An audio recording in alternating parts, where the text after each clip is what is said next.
real quick, wanted to share with you 2 agency partners who have helped me grow Bear Claw Land Services. Striker Digital manages all of our SEO services, and they've got us to #1 on Google for specific search terms within our local service business. Cedar Digital Consulting manages all of our social media and YouTube, and they make it very simple for owner-operators like myself. All I have to do is go take photos and videos in the field, upload those on my phone to a shared iCloud album very quickly, and they handle everything else from there. They edit and they publish. I don't have to worry about it. I can focus on growing my business. So if you're looking for SEO services, check out Striker Digital. That's Striker, STRYKER -digital.com. And for social media, check out Cedar Digital Consulting. That's CEDAR digitalconsulting.com. Welcome back to the Owner Operator Podcast. I'm your host, Austin Gray. In this episode, we've got John Wilson from the Wilson Companies joining us. This is going to be a fun episode. I've been very interested in the different growth stages of small business. And John actually replied to one of my tweets a while back, and he said, hey, here are the different growth phases, and here were the change points that we had to make. Now, why is John qualified to talk about this? John has grown a plumbing business from the 1 million mark to, I think they're over 23 million right now. So he has gone through the different growth phases, and he has had to take, in his words, the gut punches to push through each different growth phase. So stick around for this whole episode as John just gives a complete masterclass on the different inflection points at which changes need to take place in small service-based businesses. Real quick, this episode is brought to you by Owner Ops. Owner Ops is the online hub for early stage service-based business owners and contractors. We specialize in that 0 to 600K mark. We have a school community where there's video content in the classroom setting. And then we also have the community aspect where you get to learn from other service-based business owners in that early stage. And there are also people in there who have broke through that 500-600K mark and got to the next level. So come check it out. It is a membership-based community, $49 a month. You can test it out for just $1, 5-day trial period. If you don't like it, you can cancel before, no harm, no foul, but just $49 a month. The value that you are going to learn is insane. We have people like Bodie, the local SEO specialist. They are teaching a ton of free content on how you can use tips and tricks to go optimize your Google My Business profile, you create content, and get more leads from your local SEO efforts. That's just one of the bonuses of joining. You're going to get to meet other people like Brock, who has grown a septic business from 0 to 1.3 in 7 months. I could go on and on about this, but just go check it out. Ownerops.com, OWNROPS.com. For the listeners, we've got John Wilson on. We'll have him do a brief introduction. I think most people who are listening to this know who you are. But for those of you who don't, we'll have him do an introduction. But we have John Wilson with the Wilson Companies on here. And the other day, I've been really interested in this concept of like, where are the change points in small business growth? Yeah. So whatever you want to call them, change points, inflection points, like at what revenue marks do things start having to change in order to hit another growth lever? And so I tweeted about that other day, and you chimed in, and I thought, oh shoot, that'd be a great topic to discuss. So that's what I'd love to discuss tonight in bulk. Yeah, no, that sounds great. I'm ready to dive in. I'll give my quick intro, and then we can get to the actual good part. So I'm John. I'm a 3rd generation plumber out of Northeast Ohio. My claim to fame is that 7 years ago, I bought my 2nd generation at the time, family's business from my dad. And since then, we've taken it from 8 employees and about $1 million of revenue to 26 million this year with 142 team members. So we've done great work. I have an awesome team that I get to work with every single day that is much smarter than me. And they're basically the reason that we got there. And I just get to go into work and have a good time. So that is the abbreviated version of what I'm all about. And I also bullshit frequently on Twitter. I think we all do. Yeah. It's such a cool place though, to meet that's other what it's there for, man. That's what It it's is. there for. Yeah. No, it is awesome though to be able to connect with other like-minded individuals. And this is the reason why I wanted to have you on to talk about this topic. So thank you for covering that in your intro. I have so many questions about like that start phase, Yeah. like whenever you bought the company from your dad, Yeah. and sort of just like what you did to start growing it. But why don't we just start out with, all right, why don't you just take it your high level thoughts on the different growth phases? Yeah. Um, so I think in my response to your tweet, I probably took it up to like 15, 20 million. And then I tried to give only my own lived experience. I roughly think I know what's coming in the next 2 years, but we'll find out if I'm right. Um, so I see it as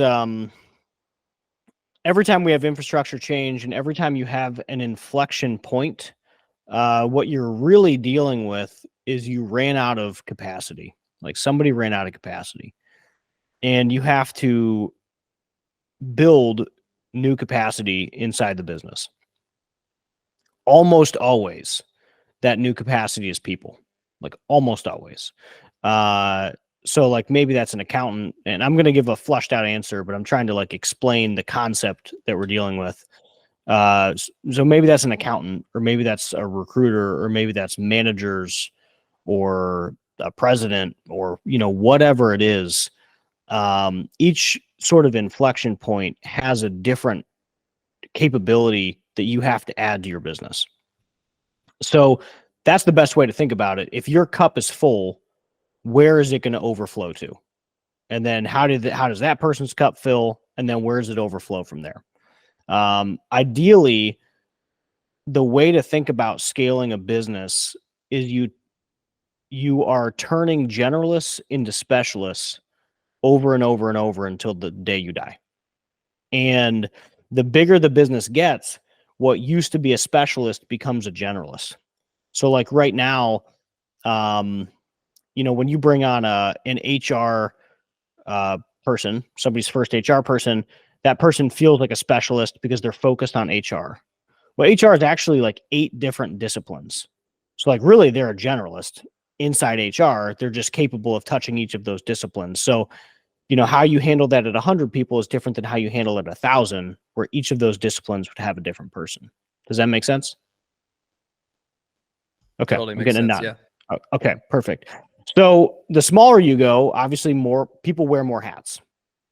And that's where you get into these inflection points. And what is typically going to happen is someone's going to get overwhelmed, and you have to shed some responsibility to the next person to pick up, whatever you were overwhelmed with, so that you can go focus on the next thing, or they can take on more things, whatever it is. So the first typical inflection point, you can look at this as revenue, or you can look at this as people. So I'll try to give the answer in both ways, because if somebody's listening to this in like 5 years, the revenue metric might be different. Like it's different than it was 5 years ago. So it's a lot of it's around people.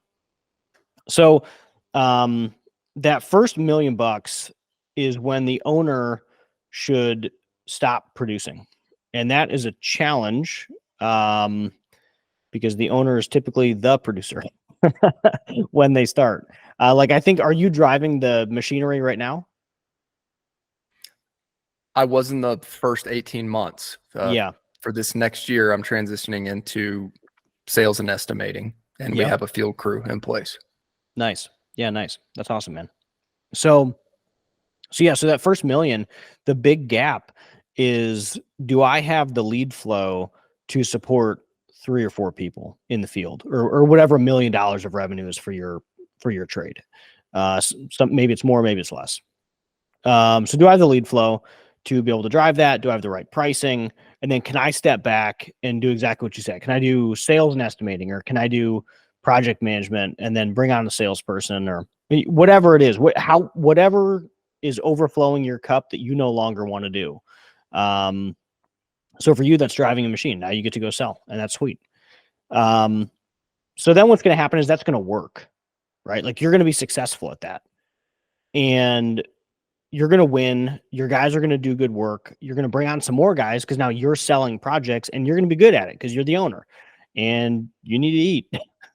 So that's going to work. And then the business is going to double or triple. And the next inflection point is around that $2.5 to $3 million mark, maybe 10 people in the field. And that's when you have to bring on a field manager.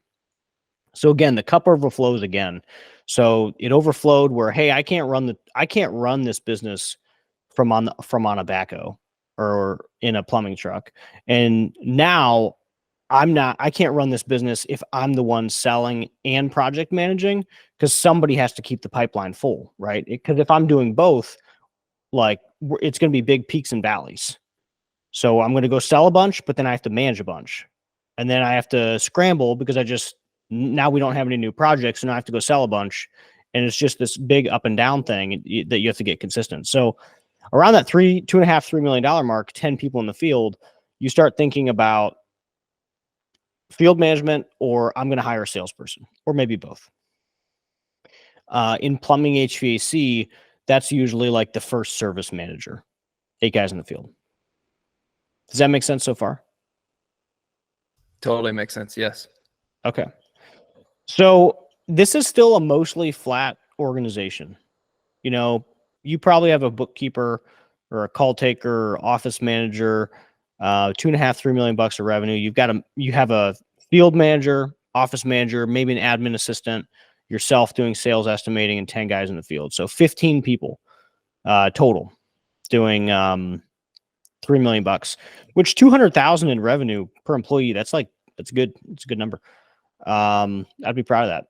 So now it works again because you've got people aligned. The manager's doing his thing or the salesperson's doing his thing, and everyone's sort of grooving.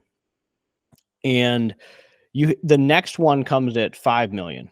And 5 million is a really interesting number in the trades, because it's just a lot of money. Like it just is, you know. Most of the journey from 0 to 5 million is as a very resource constrained business. And it's not that resource constraint goes away after 5 million. Like I can't go drop $1 million without thinking right now, but you just have more money to do something with. So like, hey, I have a new initiative that I want to go hire a salesperson and see if it works. That's something that you can do at 5 million and it won't bankrupt the business that you might not have been able to do at 2 million. So 5 million it's a really cool number. You get to reinvest a lot more, which is cool. But 5 million, you now probably have 15 to 20 people in the field. So that's double than what it was at 3 million. Okay, cool. So that probably means 2 salespeople, maybe 3, each one doing $1.5 million or 2 million a piece. And then you have all these field techs. You now need 2 managers. So you've got sort of the owner in this GM president role. You have a few salespeople. You've got 2 team managers, each one managing 10 people, 8 people, which is a good team size. It allows them to manage efficiently. And that's a fully flushed out organization at that point. So, you know, we've abbreviated millions of dollars of revenue and years of growth and struggle, but 5 million is this big inflection point where owners find themselves as real presidents of a business. You're dealing with, maybe the best way to think about it is if it's a $2 million business, if it's very profitable, most owners are just going to take that money home. Like they see that as their money. A $5 million business, if it's very profitable, that owner should be able to still like take a lot of money out of the business while leaving way more to reinvest. So it's an enterprise now that you have to be thinking about, sort of breaking into the next stages if you want to. Do you have any questions so far before we get into sort of the next couple iterations? I have so many along the way, but what I'd like to do is just to let you keep going because you're on a great roll, and then we'll just come back with questions that I'm. Yeah, sounds good. So as you cross 5 million, Um, there's a few really big things that need to be handled in between $5 and $10 million of revenue. So to put this in perspective, we're talking about 25, 30 employees to 50, trying to keep it in those two numbers. So 5 to 10 million of revenue and somewhere between 30 employees and 50 employees. A lot happens at this size. So the business keeps growing. What you're doing keeps working. Field team is working. But now you've got 30 mouths to feed. And that's a lot, right? That's a weight of responsibility. And you have to keep them moving. You got to keep them going. So one of the biggest challenges that companies have after they cross 5 million is starting to professionalize their lead flow. That's a big one. Like, how do we drive real brand? How do we drive leads? How do we compete? And how do we show up in the marketplace? So that way we keep these 30 people that rely on us every day busy and employed and continue moving the business along, because we have to stay stable. So that's going to start working, right? That's going to continue working. And I just assume everything works in this scenario. So that's going to keep working. And then suddenly you're going to find yourself with so many leads that you don't know what to do. And it's going to be really hard to recruit. So the next big inflection point, marketing was a huge one. And that's one that goes on forever. Like, that marketing never stops being one of the biggest concerns of your business. And then you have to add the next biggest concern, which is recruitment. My argument for most businesses, if you have the cash and the stomach to do it, is as early as you possibly can, you bring on a recruiter. Businesses only grow in one way. You get more leads and you get more people to fulfill those leads. Like, that is it. That's the only way businesses grow. So if you don't figure out how to standardize that process, you're just going to fall behind. An awesome number to bring in a recruiter at would be like $3 million. A realistic number is somewhere between 5 and 7. So you bring that person on, they start serving you up candidates. The reason that role is important is everyone's cup is full of day-to-day stuff, right? So your managers are running full tilt at this point. And they're trying to prevent callbacks. They're pleasing customers. They're keeping guys on jobs. They're doing everything that you ask them to do, everything that you need them to do, right? Protecting margin, all that stuff. And it is really hard to get them to take a step back and think about recruitment. So the manager in a small business is this, like, the way they get used is the same in almost every business. It's kind of funny because people don't know that they do it. And then I don't know, you grow up and you're like, wow, I can't believe my managers did all that. But it's like, if you've got a manager and they've got like a plate of food, like, the way it should look is they should only have like chicken and like a potato or something like that, and maybe some broccoli. I don't know. But then all these other things get thrown onto that plate, and their job is to shed it off as quick as possible so they can focus on their 3 things. So when I talk to other owners in this like 5 to 10 million range and above that, like it goes all the way up to 15 million is where we really see like a big break here. But these managers are doing everything. Like, they'll have field managers doing sales. They'll have them doing HR. They'll have them doing payroll. They'll have them doing fleet management, warehouse management. And I'm sitting here like, dog, this guy's got 20 people that he has to keep busy and moving profitably on projects every day. How can you expect him to do that if you don't give him the back end resources? And that's the danger in that 5 to 10 million zone, is these businesses start producing so much cash because it's a big business, right? And everyone's like, hey, let's not have overhead, which sounds great. But all that not having overhead means is you're dumping more onto your managers, and their cups are too full. They're overflowing and none of it's getting done right. And one of the first thing that slips is recruitment. No one's going to take the time to interview potential candidates when they've got 30 other hats up in the air. Like, they're just not going to do it.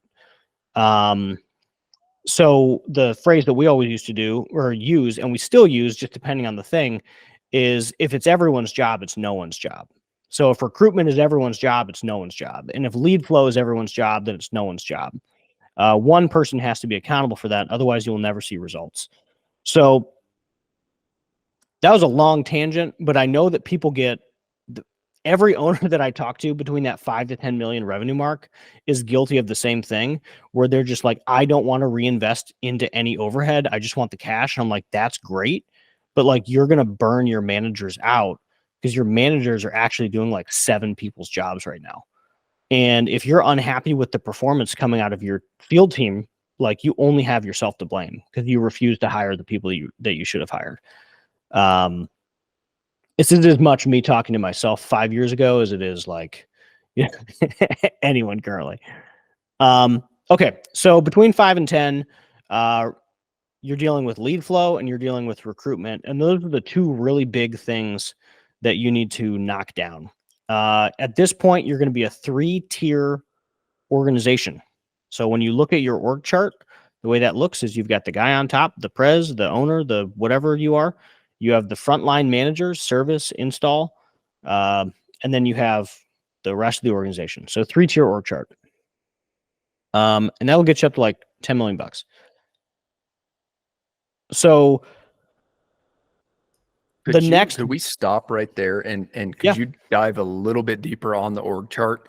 Just so yeah, like let's say some people are at the million mark or they're yeah, at in between the 1 and 3 mark. yep. Like, can you paint the picture of what the org chart actually looks like? How many how many people are being managed by each manager? What specifically is the manager responsible for? Or different managers, what are they responsible for? So that maybe some of our listeners can have this picture of what to get to and then back into the equation. Yeah, for sure. For sure. So at whenever you're so like I said at the sort of beginning, is the process of scaling a business. All you're really doing is you're turning um generalists into specialists on repeat. So like, your field technicians will no longer be field technicians. They're going to be like, this is our grass guy, or this is the guy that uses that machine, or this is our water heater guy. This is the panel guy. So like, I have one guy that his entire job, 260 working days a year, is installing electrical panels. That's all he does. But he's a freaking rock star at it. He's amazing. But that's literally all that he does. So you sort of work that backwards when you're going the other way, is like, how do we get people who are capable of being switch hitters across the board? Because we need good generalists when we're starting off. We need people who are capable of handling sort of whatever gets thrown at them. So 1 million bucks, I would expect about 5 to 6 people on that team, as I'm looking at that. So that would be an owner. That owner is likely doing a mix of sales and project management at that size. And they have maybe 4 people in the field, ideally producing 250 a piece. And then they have an office administrator. And that office administrator is going to be doing a bunch of different stuff. Like, there's not enough phone calls in a business that size to support like a full-time call taker. So you really don't need that. Like, you might only be getting 2 or 3 phone calls a day, which is like fine. You're producing $1 million of revenue off that, so that's cool. So that person, the way they're going to be looking at their day is, hey, I'm going to be helping customers. I'm going to be doing a little bit of accounting. I'm going to be doing some billing. I'm going to be counting technicians' hours. I'm going to be opening the mail, maybe depositing some checks, like very generalist stuff. They're the catch-all at that size of a business. So you're smiling and laughing. So I assume that somebody in your life is this role right now. I mean, it's so funny because you're just like, you're literally calling out our current business operation right now and like talking about this 1 million revenue. Bro, this is how they all look at this size. Like, every business I've ever peeked under the hood at that size, they're all the same. Like, nothing's a mystery here. That's what's sort of funny about it. Yeah. Is like, it's all the same. It's just funny. But So yeah, please so keep going on that, yeah, because I think even as some of our listeners are like literally just starting out as like yeah, solo operations, right? So this yeah. can be very important for what to work towards. Yeah. Well, even below $1 million, the way I would be thinking about this, like as a service professional, if you're on the machine right now and you're starting off, it's all about capacity. Like constantly be thinking, hey, my cup is full. Who do I give the overage to? And just for the rest of your life, that's what you need to be thinking about. So if you're on the machine, uh, moving land or getting rid of trees, or I can't even really describe what you do, but I think that's like ballpark. Okay, so I got a thumbs up. Sweet.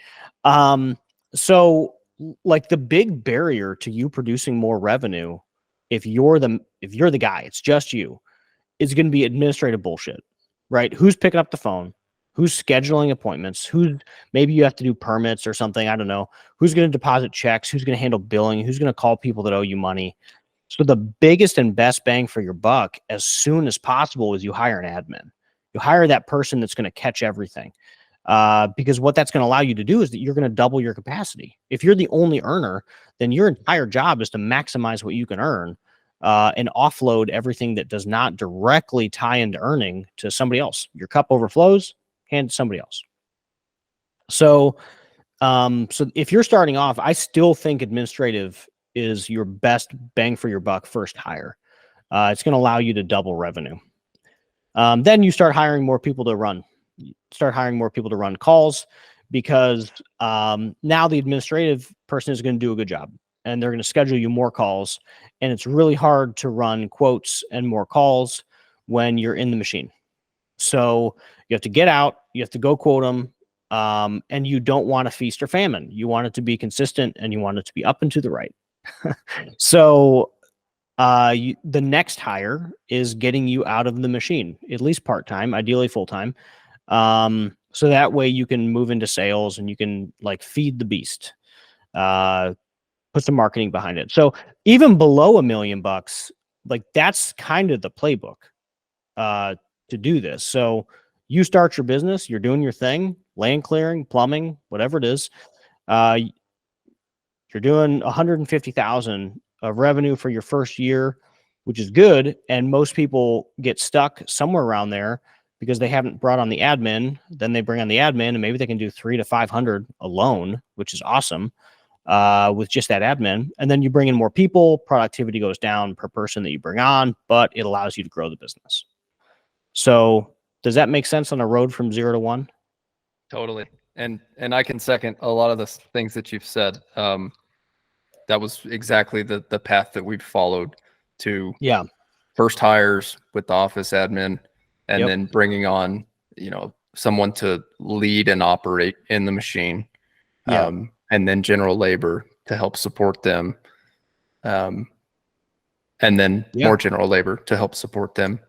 And then, yeah, so I'm seconding all that. So I think like that's very clear as to what needs to happen at that mark. Yeah. So let's move to the next one. Yeah, sure. So 1 to 3. So in 1 to 3, you're starting off one, you've got 4 guys in the field, you've got you, the owner, who's project managing and selling, and you have the office administrator doing sort of everything. So the big, I'm going to say this, no matter what size you are, you always have to be focusing on like, how are you going to get your next call? How are you going to get your next job? So marketing is always going to be a frequent conversation. Like you got to keep the phone ringing. You're going to be figuring out leads. You're going to be figuring out whatever. So as the business starts growing, you're going to be focusing on leads, and I think it's personality dependent, but I think that the owner usually ends up staying in the sales seat for too long. So what I tend to see happen is the owner's going to stay in the sales seat for a really long time, and they're going to get stuck because they're not running a professionalized sales process. So most of the time, owners think they are the best salesperson in their business when they're realistically probably not. And they're not that for a few reasons. One, they're the owner. So their biggest concern is like, I got to get this. I got to do payroll. I got to do whatever. Or maybe they're too busy, and they're going to cut more corners than a professional salesperson because you're the owner. Like, you're independent. You don't want to be told what to do. That's why you're doing what you're doing. So as early as you can in that like post 1 million mark, you want to bring on a good salesperson and start focusing on the field management side of things. Personality dependent. Maybe you're like, Jesus to sales, but if you're not, you should probably bring on a sales guy and standardize your sales practice. What that's going to do is it's going to teach you pricing early on. It's going to get you converting leads. And the best way to grow a business from my just lived experience is as early as you can pay other people to grow your business, the better. And the way you pay other people to grow your business is by giving them a fat commission check the more stuff they sell. So not complicated. You're aligning your incentives. Hey, I want you to grow the business. I want you to sell a bunch of stuff. Here's a bunch of money to go do that. Go forth and prosper, my son. So that tends to work very well. Commissions and incentive pay are always going to drive results. So earlier you can do that, the better, because that will work. And then you start focusing on leads and project management. You really want to divide up those project management roles and the sales roles as early as possible. That's why that you got to do one of those two roles, like just after breaking $1 million, maybe like $1.5 million. I like sales because I think you can go get a sales guy to do $2 million each, like almost regardless of trade, which is sweet. That makes it scalable. But you want to divide those up because you really don't want the yo-yo of like, oh man, I went and sold 5 jobs. We're busy for a month. And then, because I was managing those jobs, now I didn't sell anything new. And now I have to go sell 5 more jobs and I'm frantic and whatever. Like, you want somebody always feeding the system. This is a flywheel. You get a lead, somebody sells it, you fulfill it. You get a lead, somebody sells it, you fulfill it, on and on for the rest of your life. So bring on a sales guy. That was a long spiel for that. And then the owner takes a role into project management. You bring on more guys to support the salesman's effort, because sales guys only get paid when the job gets done.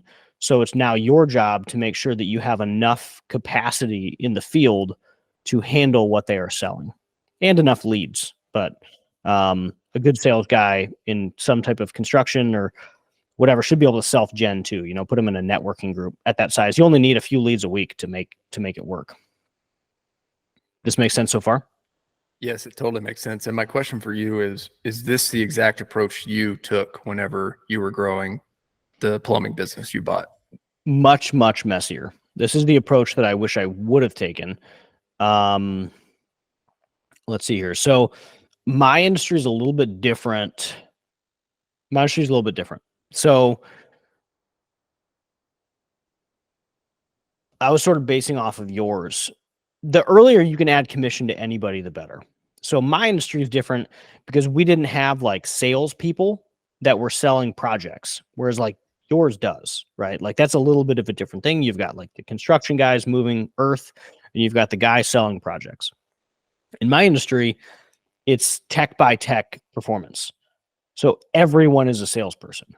That's a little bit of a different thing.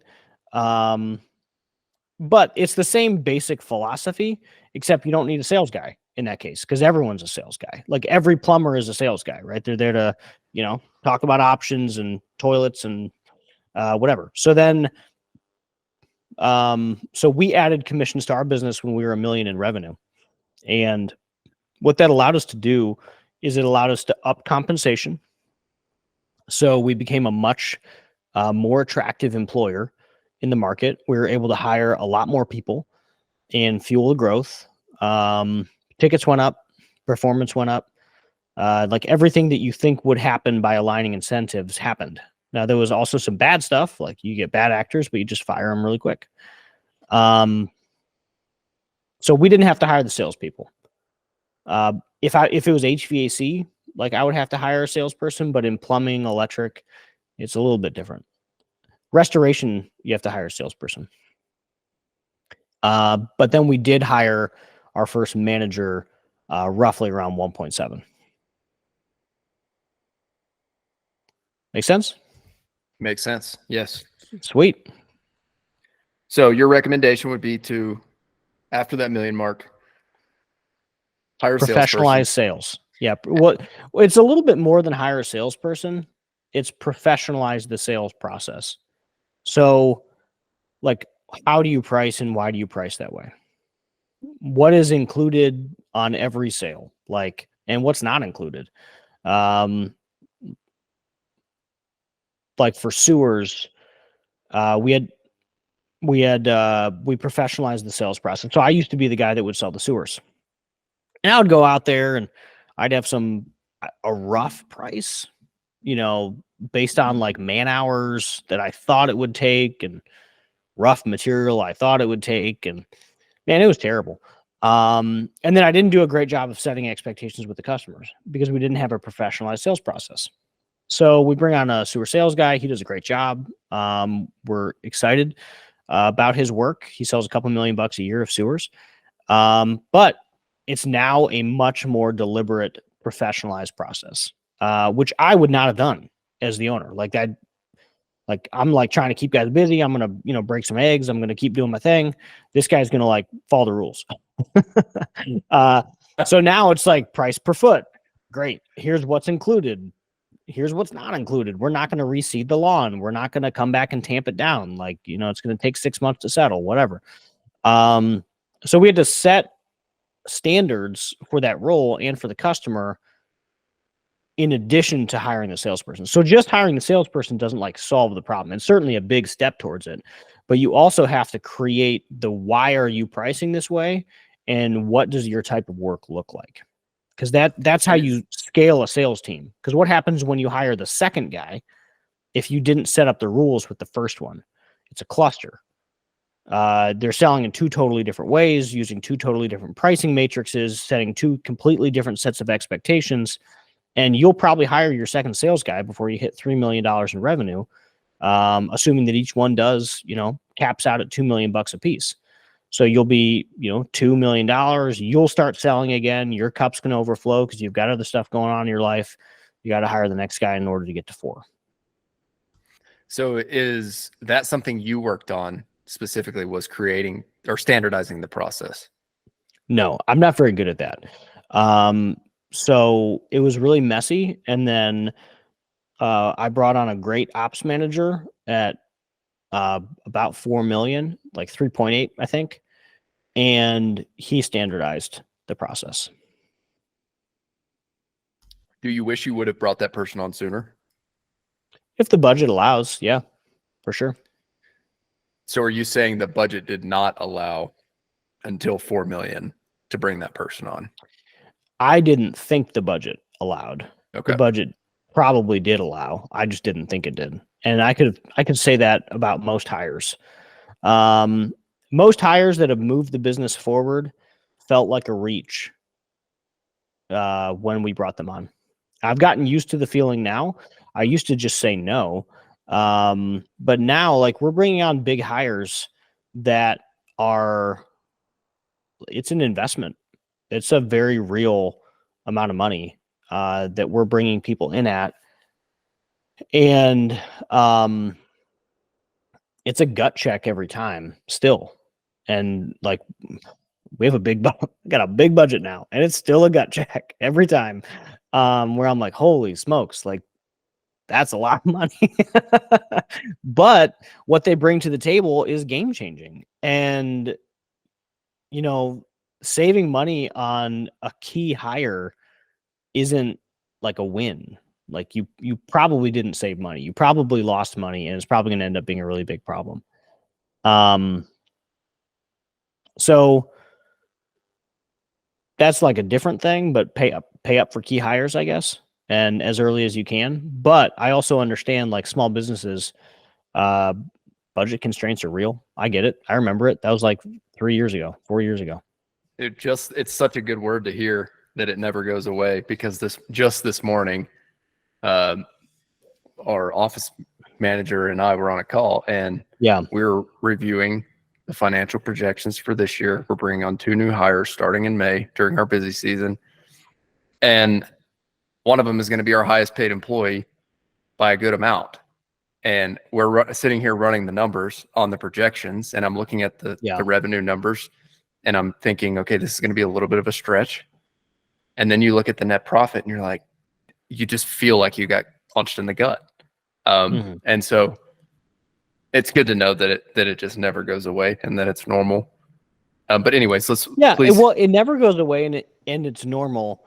But I also think you get a little bit better at like, will this person move the business forward, like meaningfully? And just because someone's expensive doesn't mean they're going to move the business forward. So I don't want people taking that lesson away. Like, you said hire expensive people. Maybe like if they're going to move the business forward, like if like right now we have to bring on, so we just hired a controller, like a head of accounting. It's a big hire. That's like a top 4 base comp in the business. And I've got 140 some people, like a big hire. But like that person is going to add tens of millions of dollars of value over the next 5 years. So, okay. Yeah, I feel good about that. But yeah, it's going to be a little bit of a gut check. But, you know, there are roles that you just, maybe you don't need to pay up on yet, or you don't need to pay up at all. So I don't take away from this like, oh, expensive is always better. Very well might not be. But if you're looking at like a manager or a salesperson or an administrative person that's really going to move the business forward, don't shy away just because of price. Because what you may find, what we have consistently found, is the money has been worth it in the right roles. Like we've paid up for some really key roles that, like, I was thinking to myself exactly what you just said. Like, man, that's going to be a hit to budget. And that hit to budget never actually materialized because they helped grow the business so much that the hit to budget was irrelevant. Like, yeah, oh man, I'm going to lose $8,000 a month. That's a real hit. Oh, they helped me grow the business $50,000 a month. That's no longer a real hit. So, yeah, when you're looking at expensive hires, just make sure they're actually going to move the business forward. Totally. Okay, we kind of jumped around. I shouldn't say off topic because that was a very good word for people listening. Let's jump back in at the 3 million mark because, well, where we were was after the 1 million mark, hiring the sales or standardizing the sales process. Yep. And then focusing on project management at that point. Yep. Anything else you want to add in that? Hire a project manager or a field manager or frontline manager is the best way to think about it. Who's going to work directly with the technicians? Because your job, like the phrase is dumb, but the working on versus working in the business, there's no, like a $100 million CEO of a service company is still working in the business. So like he might tell you he's not, but he is. It's just what percentage of their time, right? So like I'm still working in the business, and the way I think about my role is what percentage of my time is leading people and building teams and working through other people, and what percentage of my time is individual contributor work. So I'm probably 60-40 right now. I know people at 100 million plus, and there's 20% of their time is still individual contributor work. Like they have to touch something. They have to do a task. It's not just like, running around. And that's a big danger that people run into at $3 million. Like that specific size. There's something about this size where if you're running a 10% profit on a $3 million business, that's $300,000. That's a lot of money. Like it is. That's a lot of freaking money. And if that was like your take home, that's a lot of take home. You can do some damage with $300,000, right? Personally, right? So what seems to happen at this size is owners stall out and they start running like remote lifestyles, and they start losing all of the focus because they don't know what to do with all of their excess time. And people are in this stage when they start saying shit like, man, I only work 15 hours a week. Or like, I'm going to go remote. Like, all right, you're laughing. And it's true. Like, because they don't know what to do with their newfound time. So what they assume is that they've hit the apex of business success, and now it's margaritas in Cabo for 6 months a year. But the reality is, this is the moment that your business needs you the most. And this is a major inflection point where a lot of businesses just don't make it past it because the owner's dumb. Like, the owner should be dialing in on process, should be dialing on figuring out recruitment, should be figuring out on marketing, but instead he's obsessed with how he only has to work 15 hours a week because he's still thinking of his work as individual contributing work. Oh, I only have to sell projects for 10 to 15 hours a week. Great. Does your team know what the next 2 years look like? Have you brought on awesome managers? Are you building comp systems? Are you building systems that are going to run this business the same at 10 million as it does at 3? So it changes the work style, and the owner has to develop himself or herself and upgrade yourself to be able to take on the new responsibilities of actually building an enterprise instead of getting sucked into the fact that you just started making 300 grand and you only have to work 15 hours a week. So that's a big trap that people consistently find themselves in. Business needs you the most. It's really time to double down and like push through it and like build something real. In my perspective, I mean, maybe people do just want to like coast, and I find that hard to relate to. Like, I want to build something big. So yeah, so crossing that 3, the big thing is you have to upgrade yourself as an owner and start to take more of a manager level view. An executive perspective is another way to think about it. Of, okay, I'm starting to build a real business here. The cash flow is real. There's a lot of money spitting off this thing. What do I do with it? And ideally, you're in a business that you can reinvest that cash back into the business in order to scale it. So back to org chart. At that 3 million to 5 million mark, what you should be thinking about is more of it's a little bit more of the same, right? So you're bringing on more field people because that's how we all make money. So you're bringing on more field people, which means you're going to bring on another manager, and that's a big commitment. There's no argument. Like, that's a lot. That's salary. That's overhead coming straight off the bottom line, as some people might see it. You also need to be thinking about a dedicated bookkeeper. You've got a lot going on, and Betty Sue or whoever used to pick up all the phones and schedule all the appointments and do all the billing and cash checks and open mail and do payroll is now overloaded. Her cup is full, the same as your cup was full when you were on the machine, or your cup was full when you brought on a salesperson. Her cup's now full. There's too much going on in that role. So you start bringing on other people to support that, and you start specializing support positions. So maybe that looks like 2 people call taking, or 1 person call taking and another person dispatching. That's what it would look like in my industry, is like 1 or 2 call takers and a dispatcher in that 3 to 5 million range. And then a bookkeeper. So that's a lot. That's a lot of reinvestment, right? So this owner's used to, like, he's like, dude, I only have to work 15 hours a week and I'm just ripping cash out of this thing. But you have to reinvest a bunch back in so that you can hire that bookkeeper, you can hire the manager, you can hire the dispatcher and the second call taker. So you're adding 4 support roles into that business, which might be 200 grand of reinvested payroll. Like, it's a lot of money. It's no joke. But without that reinvested payroll, you're not breaking 5 million. You're just not going to do it. You're going to crap out because everybody's cup is too full. No one can take on new tasks. So you add those roles, you specialize in office, and then it's a little bit more of the same. Another manager and some more salespeople. Does that make sense as a playbook? Do you feel like I missed anything in there? Nope, I'm following along. Cool. After 5, it's a little bit more like you add another specialty, maybe another 2 specialties.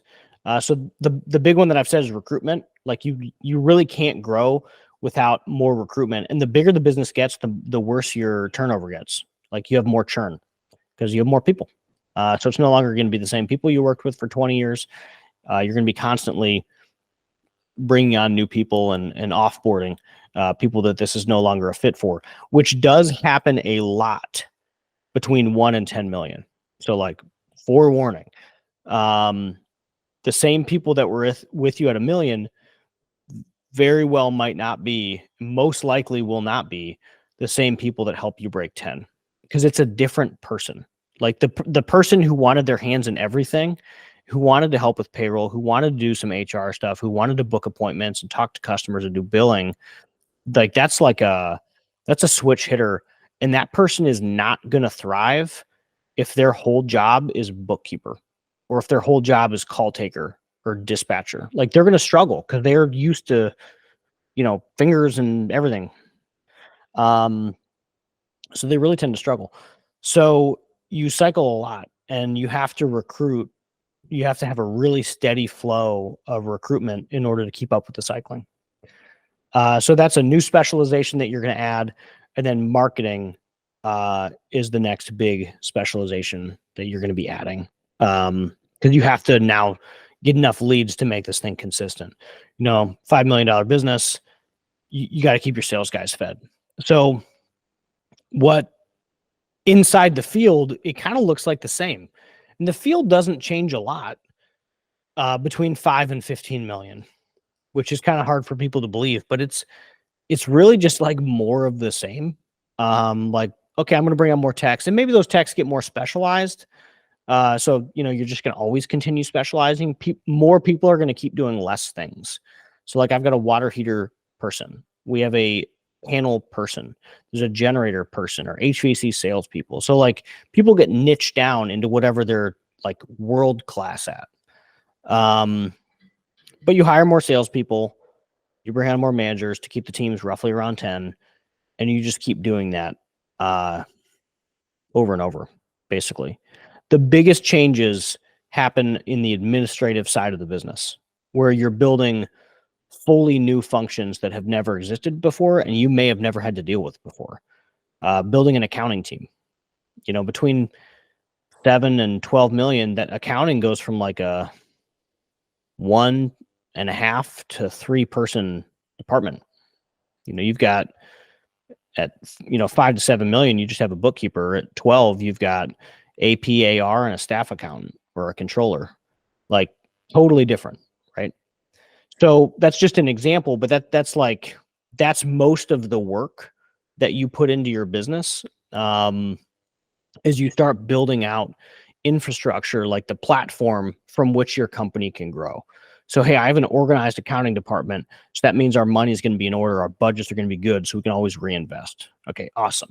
All right. So now I've got a great marketing team, and that marketing team, and I had to build that, starting around 5 million. Maybe I brought on a part-time person to help just like keep stuff up, or an agency, and I outsourced it, or, however you want to do that. But that's a capability you have to build. So that way I can keep our salespeople busy, and then we're going to professionalize sales. So our salespeople build our fulfillment, like the install people busy, and just on the cycle goes. So a lot of the hard work that you do is infrastructure and platform building, like who's on the support team and how much depth have we given them.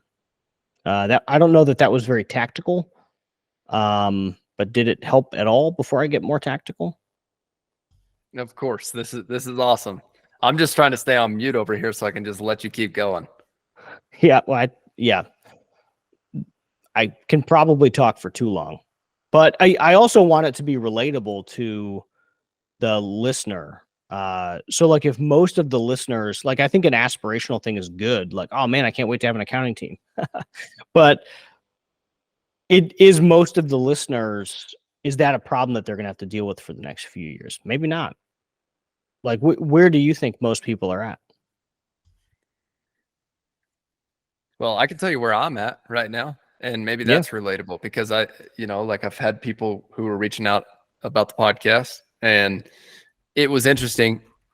So first off, thank you for giving us the complete overview there, or a lot of the Up to overview. 10. Yeah, up to 10. It gets way more complicated at like 15. And I just don't know that it's relevant to the conversation.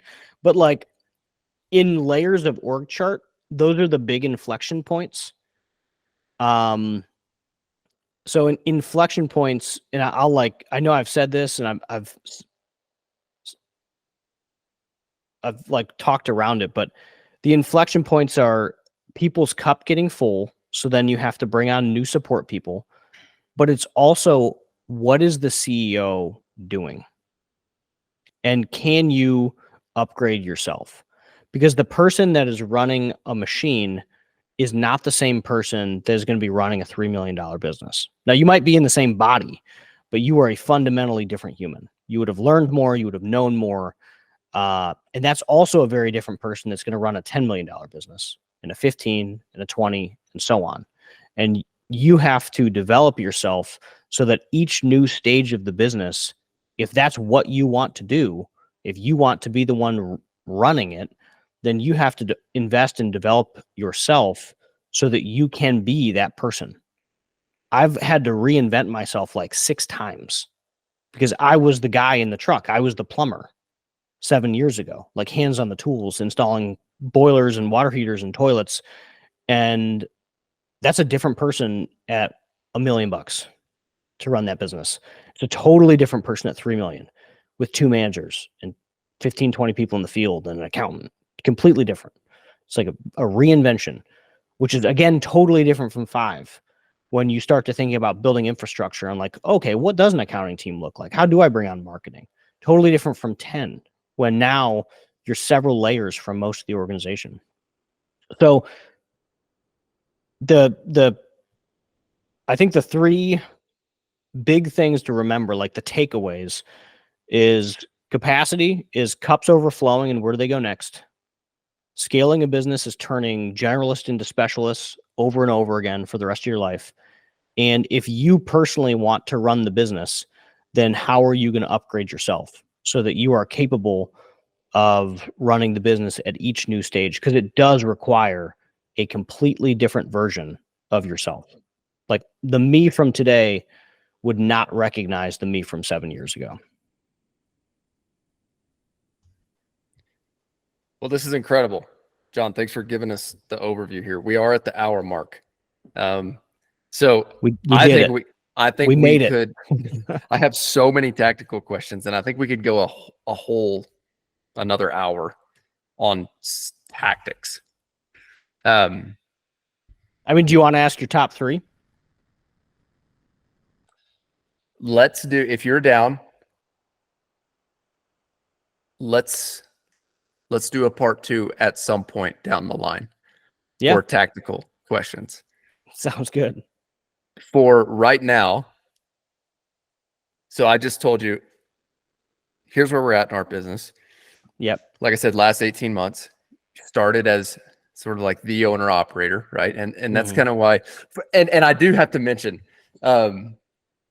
thanks for being cool about the name. That was like something that was so deeply embedded because my dad has been an owner operator his whole life. Yeah, He sure. started his concrete business. He still works in the business. Mm-hmm. When I came back into the trades, I'm like, dude, I know I can start a business by like just getting out there and like getting it done, right? Mm-hmm. But the goal was never to stay at that point. Mm-hmm. The whole premise of like the owner operator and what it means to me is exactly what you said. Being willing or humbling yourself enough to do the tasks that you think you should be hiring other people to do eventually, Mm-hmm. but then having a growth mindset and the wherewithal to know when you should step out of that role and, to your point, upgrade yourself. So Yeah. I view entrepreneurship And where to step next. Because Yeah. that's the first big step. Like owners have these big steps. So like the first big step is I'm not in the truck anymore. That's a huge step. That's a fundamental change. The next big step is around 3 million. Like, hey, I'm making a lot of money and I'm not tactically doing very much every day. Yeah, but like, what should you be doing? Like, where should your time be going?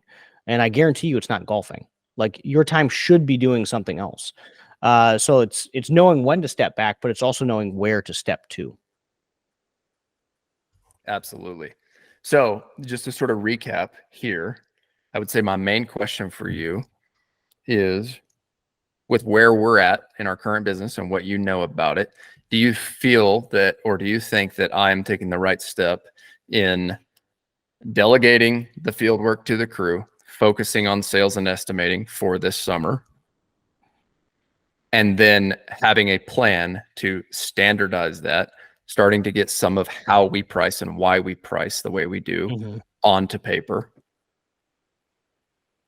and then moving towards a plan of standardizing that for the next summer and focusing on project management for the year following?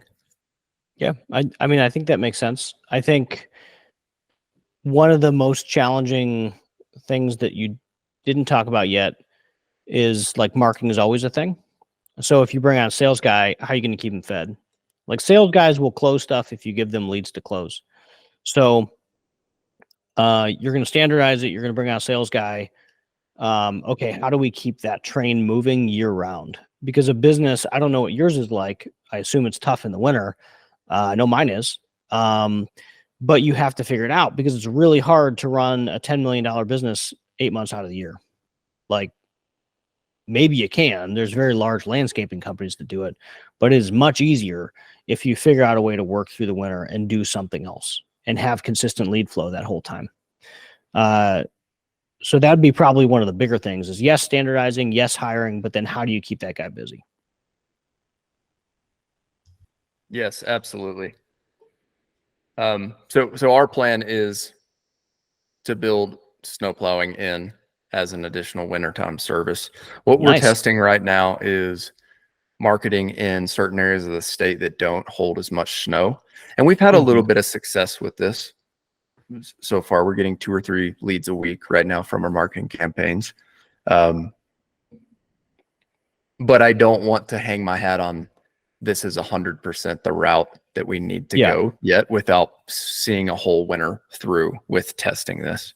So fortunately, we had a good enough year in this first year with landing a couple good projects. And so we have the buffer to be able to test this with the marketing budget, run a test this winter, but always knowing that snow plowing is a much needed service here in a mountain town in Colorado.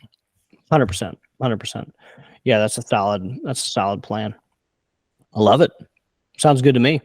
And then that would be a good thing. Like, the snowplow guy could be selling commercial contracts. They could be, which that would be huge. Like, that'd be ridiculous. I know that that's like a big thing, like the urgency of commercial snowplows. A lot of parking lots and hospitals and medical and even businesses have like stringent requirements on how fast it has to be plowed once first flakes hit. So the contracts can be priced very well. So that'd be a solid way to, like, hey, during the summer you sell this, during the winter you sell this. That way you can keep your guys fed. That'd be sick. Yeah, absolutely. That's the plan right now. So sounds good to me, man. I would love to do a part 2 with you at some point down the line. And I love what you're doing with your podcast. I love following you and picking up little insights here and there. So, man, I'm just thankful that you spent your evening with us here. Yeah, I had fun. Thanks for having me on. This was a good time. So tell the listeners, where can people find you online? Yeah, so I'm all over Twitter, for better or worse, at Wilson Companies. And then we're doing some stuff. We have a pod, we have a newsletter. Check out ownedandoperated.com, where we talk about basically this nonstop. It's all I can think about. And then the other thing I've seen recently is, tell us about this event. Yeah. So we have, like I said earlier, breaking 5 million is it is a big event for businesses, and it is an inflection point for CEOs because you have enough money to meaningfully reinvest into the business, but you also, for the first time, have to start building real teams like accounting, HR, marketing, these different capabilities that you've never had to build. And at a $5 million business is just like when the good shit starts, like the business is more durable. It's not just you driving the bus. There's managers, there's more going on. So I'm a firm believer that getting to 5 million as fast as you possibly can is the best way for your business to thrive. So we have a workshop we're going to do this a couple times actually. First one's in March. I think we're going to do another one in June. Like we're almost out of seats for the one in March.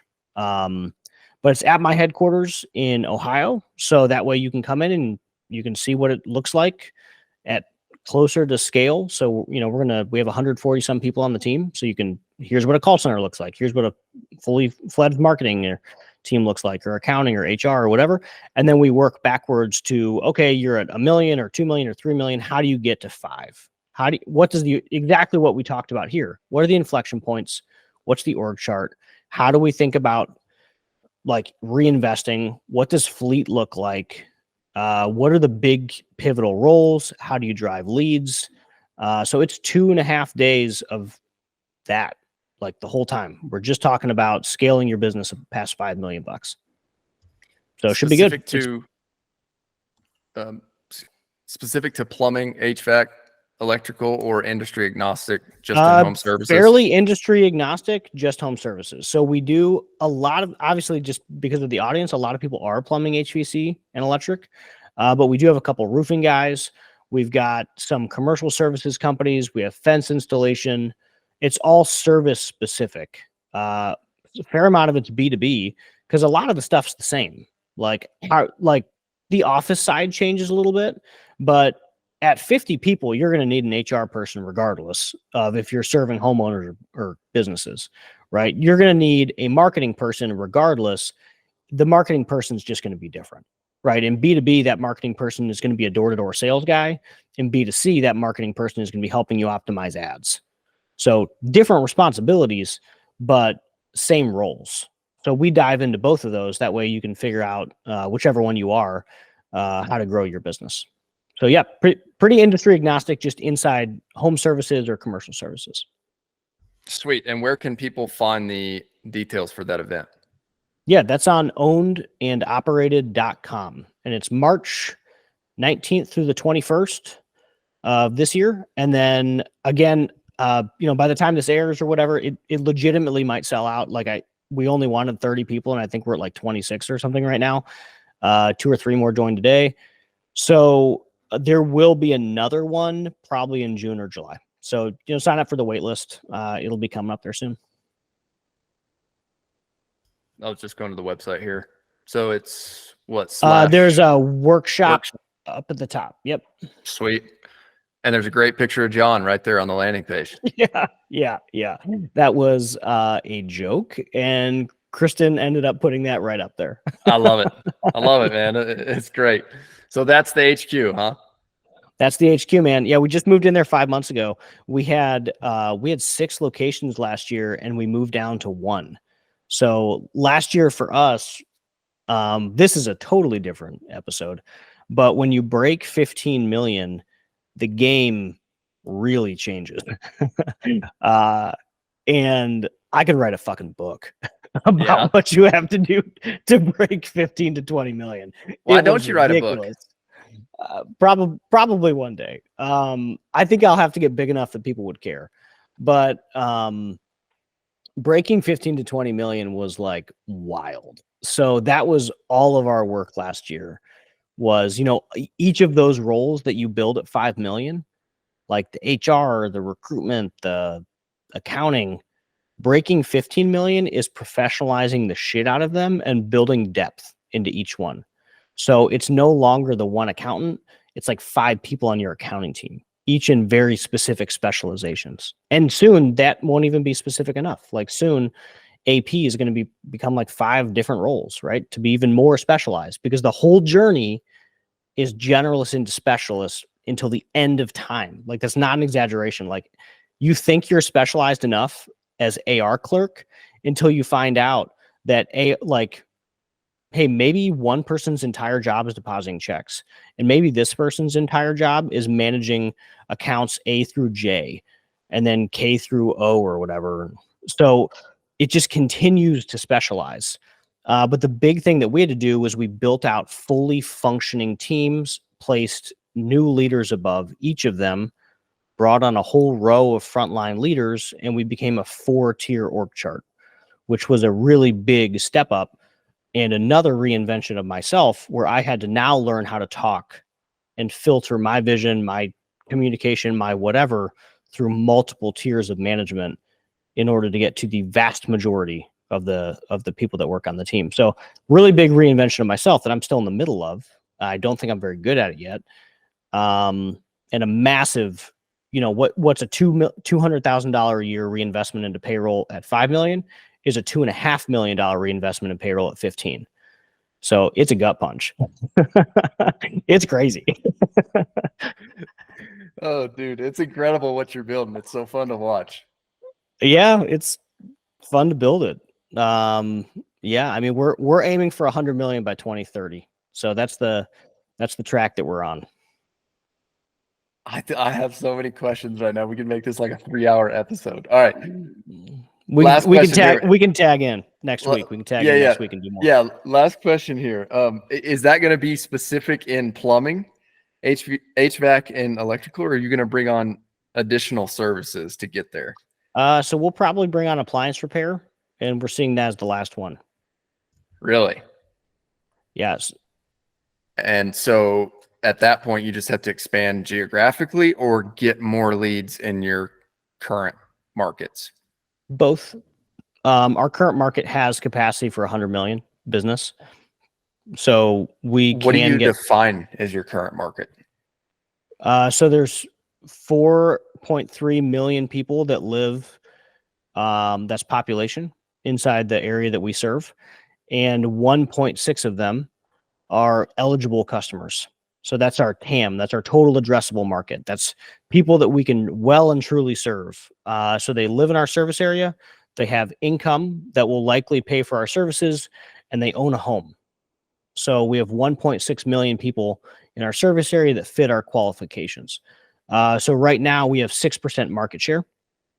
So we have 100,000 people of those 1.6 million that we have served. Those are our active customers. So a big part of our job over the next 7 years is getting that to 400,000 people of the market. So we're going to have 25% market share, and sorry, I lost my train of thought there. Get 25% market share, and that will be around 100 million of revenue. Okay, there you have it. There you have it. All we have to go do now is go do it, right? All you have to do is go do it. Yeah. John Wilson on his path to 100 million. Thanks so much for being on, John. Yeah, thanks for having me on. This was a good time. Cool.